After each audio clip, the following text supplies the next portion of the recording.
একটু ভুলের কারণে নয়, একটু ভুল বোঝাবুঝির কারণে মানুষ তার প্রিয়জনকে হারায়। জীবনে কোনো কিছু শিখতে হয় মাথা নিচু করে, আর বাঁচতে হয় মাথা উঁচু করে। ভালোবাসার মানুষটির অবহেলাই কারোর জীবন ধ্বংস করার জন্য যথেষ্ট।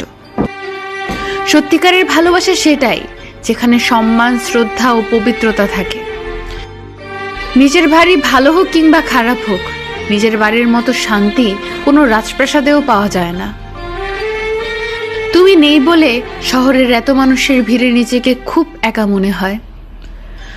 হারানোর ভয় তো সেই বেশি পায় যে সত্যিকারের ভালোবাসে। আগের মতো সবকিছুই আছে, আমিও আছি, তুমিও আছো, কিন্তু নেই সেই আগের মতো ভালোবাসা। না পাওয়া কিছুর জন্য কষ্ট হয় না, কষ্ট হয় পেয়ে হারানোর জন্য। আমার কষ্টটা যদি তুমি সত্যি